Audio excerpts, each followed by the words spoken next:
Right now on Hoosier News Source, less than a week to go until the total solar eclipse. We have you covered on everything you need to know. Plus, multiple sexual assaults reported at Eigenmann Hall. We'll tell you what you need to know.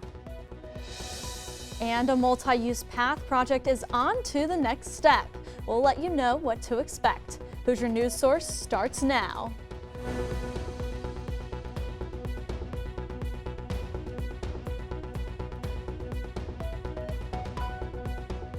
The countdown is near its end. We are now just 5 days away from the total solar eclipse, and Hoosier excitement hasn't slowed down. Bloomington will be in totality for 4 minutes on Monday.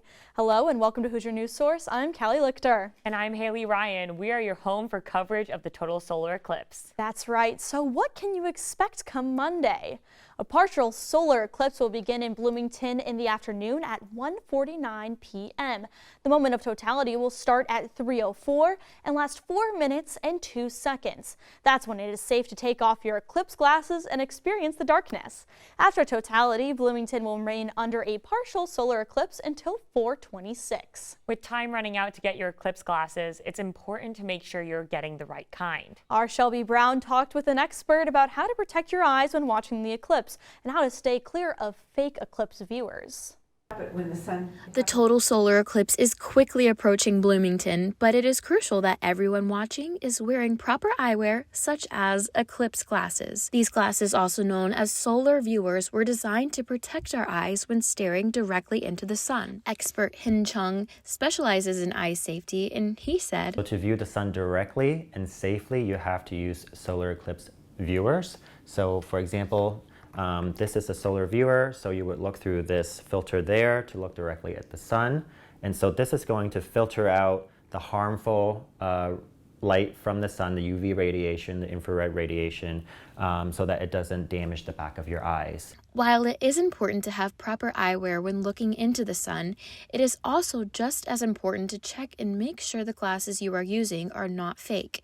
Many companies are taking advantage of the eclipse by producing counterfeit glasses and selling them on platforms such as Amazon. People are just printing the labels that say that they're safe for viewing eclipses, but actually it's not.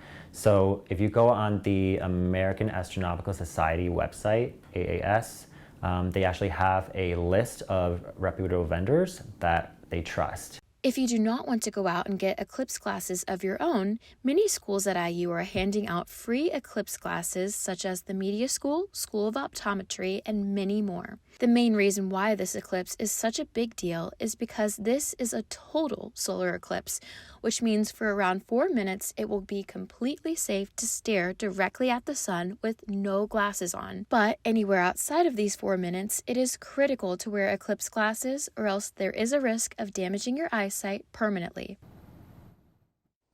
Eclipse traffic is predicted to gridlock the entire city, but officials have a plan to keep emergency staff moving.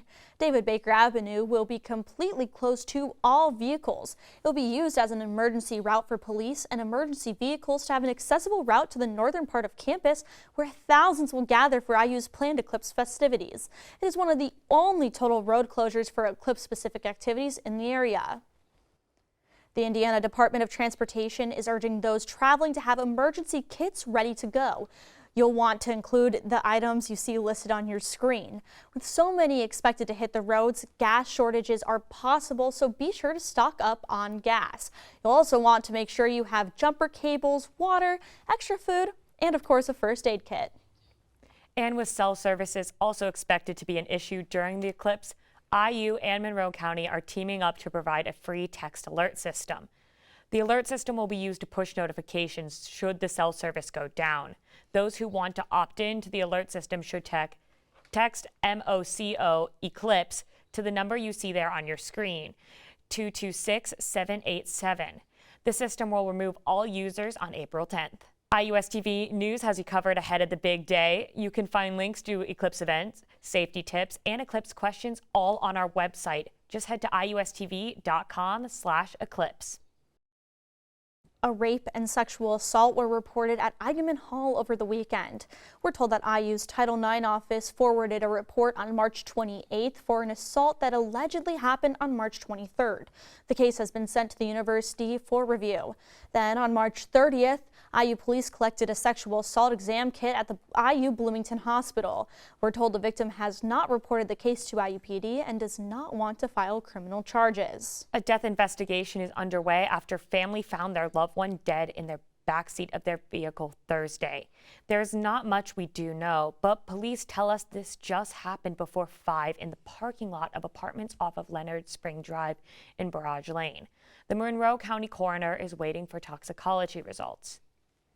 As you may know, the House passed a bill with broad bipartisan support on paving the way for a potential ban of TikTok. The decision reflects escalating between Washington and Beijing over technology regulation impacting national security and freedom of expression. The Biden administration has warned lawmakers about the national security threats posed by TikTok's Chinese ownership. Co-director of the Cybersecurity and Global Policy Program explains his concerns on this. The Chinese government has passed laws that say that any Chinese-based company has to localize all of its data in China. And so that raises a lot of concerns about the type of data that's being created. If the bill is signed into law, TikTok could be banned from America within 6 months.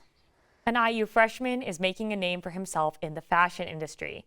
Sam Law selects and sells rare designer pieces to his customers. He started selling items in high school, but now a year later, he is working with NCAA and professional athletes. Most notably, Law styled Kansas City Chief player Cam Jones' tunnel fit for the Super Bowl. He says social media has played a huge role in his business. I don't really think I could have done it without social media, because now I've gotten to the point where I'll just if a team's coming to play IU, I just follow all the players, and then probably 50% of them will follow me back. Law has events with teams around twice a month. He says that he hopes to work with the Indianapolis Colts in the future. Still ahead, lane closures for a major road in Bloomington just in time for the eclipse. Plus, a major data breach hits AT&T. Are you one of the millions affected? We'll tell you what you need to know on the other side of the break.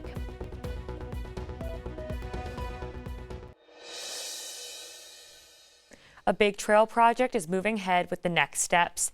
The city is asking for the public to give feedback on design plans for the High Street multi-use project. The project would bring a new trail along the east side of High Street between Arden Drive and Hunter Avenue. Traffic lights along High Street would also see some improvements. Construction could begin as soon as 2026. We have a traffic alert for you. INDOT plans to reduce State Road 46 to 1 lane between North Kinser Pike and Arlington Road starting Tuesday. We're told it's for intersection improvements. Initial work is expected to be complete by April 15th. The outside eastbound and westbound lanes will be closed through November of this year. And next on Hoosier News Source, Alec Murdaugh is handed another heavy prison sentence.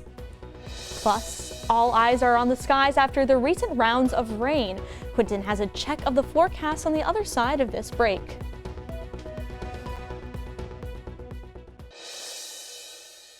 AT&T reported a massive data breach affecting around 73 million accounts. On Saturday, the company said someone accessed data, including personal information of current and former customers, as well as social security numbers, though it does not appear to contain financial information or specifics about call history.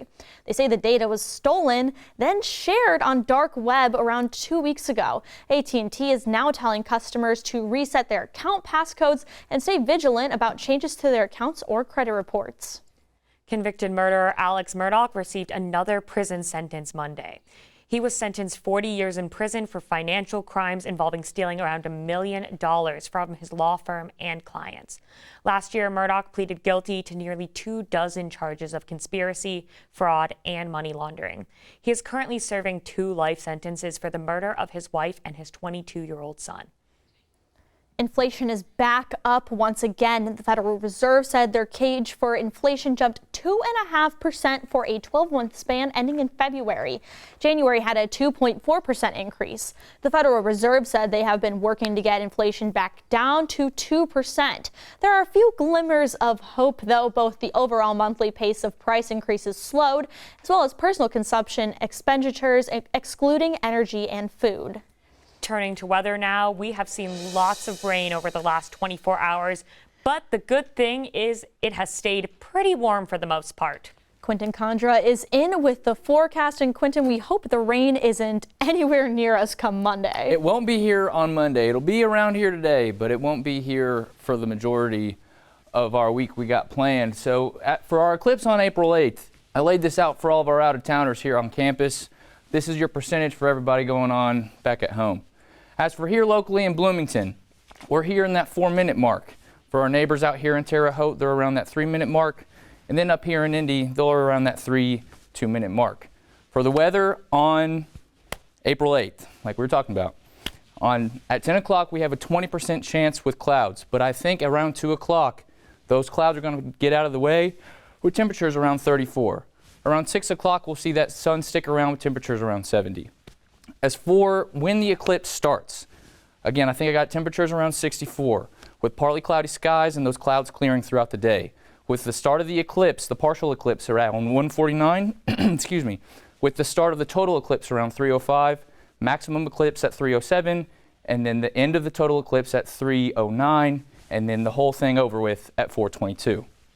As for us here today, we got nothing but rain, but we'll take it today instead of on April 8th. At 12 o'clock, we'll see a 60% chance of rain with temperatures around 39. Then around 4 o'clock, those percentages increase with 80% around 4, with temperatures maxing out at 44. Lots of 4s. And then at 8 o'clock, we've got a 50% chance of a mix, with temperatures getting low and around freezing. So again, for today, we got that rain-snow mix at the end of our day and continuing to Thursday, with temperatures around 44, 45, and then again, those temperatures both kind of around the freezing mark. On Friday, we see our sun come back, but with temperatures staying in that low 40 or the high 40s, and those lows staying around 28 degrees. As for Saturday and Sunday, that sun will stick around with temperatures getting back into 56 on Saturday and 60 degrees on Sunday. Monday, we've got a chance for some morning showers, but I think that'll give way to some better temperatures around 70 degrees and then 71 on Tuesday. Quentin, thank you. I'm glad to hear some positive eclipse weather. I'm trying. Look, I tried my best to do, I was like, all right, we're going to try to give the most positive outlook for this weather because I was worried about it. There's a chance, but I'm on the positive side of things. Let's all pray it doesn't. For our day on April 8th. So. Exactly. Next in sports, heartbreak in Albany as the women's basketball team loses a tough March Madness battle. And we check in with the baseball and softball teams. Allie has the recap in sports after this. It has been a jam-packed couple of days for Hoosier fans. Let's start with the heartbreak of March Madness and the 4th-seeded women's basketball team. The Indiana women's basketball team faced challenges during the regular season, but they overcame their issues and made a run in the NCAA tournament. Despite a tough 79-75 loss to the number 1 seeded South Carolina in the Sweet 16, the team showed resilience and fought back from a significant deficit. The game marked the end of Mackenzie Holmes' remarkable career at Indiana, where she ranked 4th all-time in scoring with 1,897 points, 2nd in blocked shots with 208, and 8th in rebounds with 774. She became the program's first team All-American by any organization. I wouldn't be this upset if it didn't mean so much to me. So, accomplishments aside, I've met, friends that have turned into family here at IU, people that I'll have with me for the rest of my life. The Hoosiers will look different next year with key players graduating, but they have a solid foundation and promising underclassmen to build upon. In a 4-game series against Butler this weekend, the IU baseball team split the series. Butler won the opening and closing games, and Indiana took the middle 2 games. In Saturday's doubleheader, the Hoosiers displayed a mix of impressive performances in areas needing improvement. Freshmen Andrew Wiggins and Jason Oliver made significant impact, notably with Wiggins going 4-4, including hitting a 2-run homer that showcased his offensive capabilities. Despite these standout moments, the team faced inconsistencies throughout the series. Indiana's softball team struggled in the series final against Michigan, falling 10-1 in a game shortened to 5 innings. Michigan took an early lead and never looked back. Key moments including Indiana's Langford RBI single and Brianna Copeland's double for Indiana's long run.